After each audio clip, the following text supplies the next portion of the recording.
Hello, and welcome to another episode of 207 Aikido.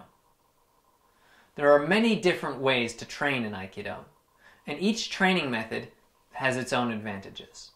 Today, I want to talk to you a little bit about the hardest and the softest training methods that I've tried, and how much one can inform the other. The hardest training I've done, of course, is shiai randori, and I'm going to show you a little bit, a clip from the 2012 Nationals, in a minute. The softest training method I've tried is practicing with Henry Kono and his students at a few seminars. The interesting thing about training at one of Henry's seminars is how soft and light all the ukes are. Everybody is just featherweight. But interestingly, you'll still find that techniques don't work from time to time, even though uke isn't offering any resistance. There are, of course, any number of reasons that a technique wouldn't work. Or, probably Henry would say, there's one reason that techniques aren't working. Your attention isn't at the center. Let me put it this way then. There are a number of ways that techniques fail.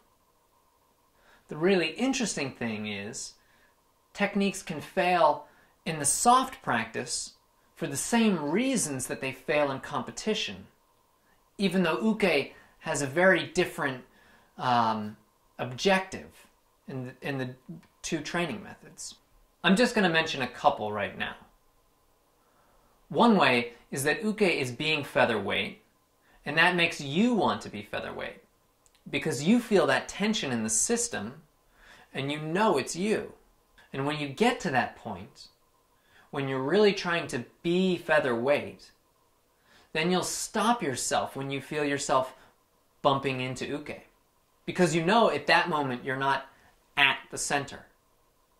It's just the smallest little bump into uke's energy, but because you're both so soft, you can feel it, and it keeps you honest.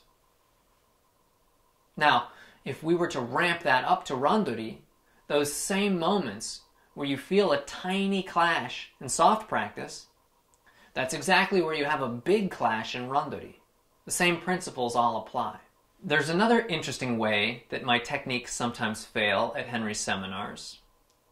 I'll call it a fixation problem. Well, surprise, surprise, this happens in randori too. I'll talk a little bit more about it in a moment, but first I'll show you a little video. Now, the video I've got happens to be of Warren having a fixation problem against me. But believe me, this has happened to me countless times, and probably you as well. Have a look.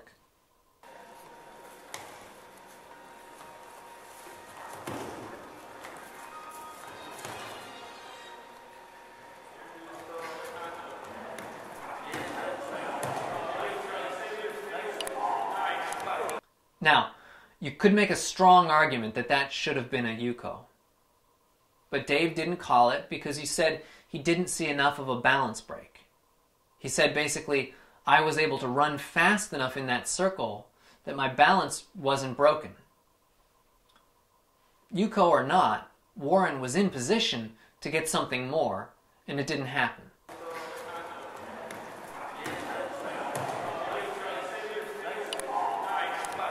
When Warren and I talked about this moment after the match, I knew exactly what had happened, because the exact same thing had happened to me a week or two earlier playing Hikitate Geiko with Eric.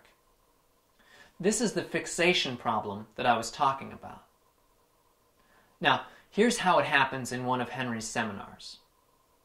It's often with Ikkyo, because we do a lot of Ikkyo at Henry's seminars, and the technique seems to go well at first. However, towards the end, as uke should be going down, I'll get locked in this spiraling action where uke isn't going to the mat and we're just turning and turning.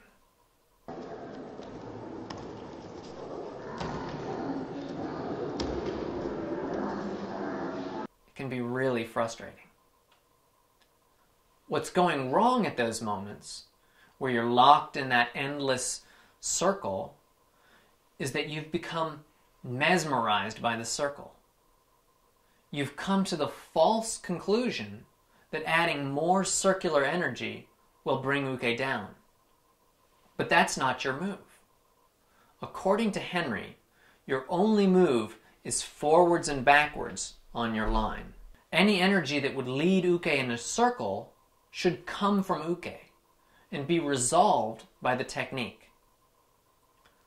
Uke introduces the disharmony, and the technique is the resolution. But when you start fixating on the need for a circle, rather than just moving forwards or backwards on your line, you start creating a new circle subconsciously.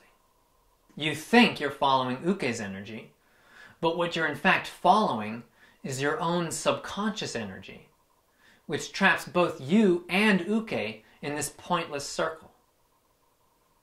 It's easier to see in soft practice, but it happens in randori too. Have another look.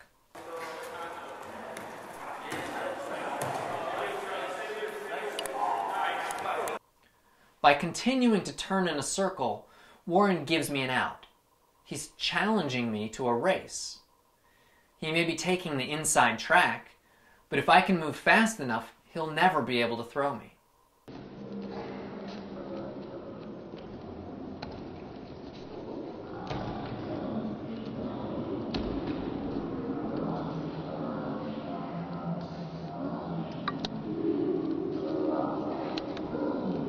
So, what should we do in these moments? Stop adding to the circle. You shouldn't be dragging uke around. If uke pushes or pulls you in a circle, then by all means turn. But the only line you should be adding energy on is your line, the one that extends from the knot in your belt through your hands, presuming, of course, that they're in your center. So forget that circle and just move forwards or back. Of course, that's easier said than done. Good luck with it, and we'll see you next time.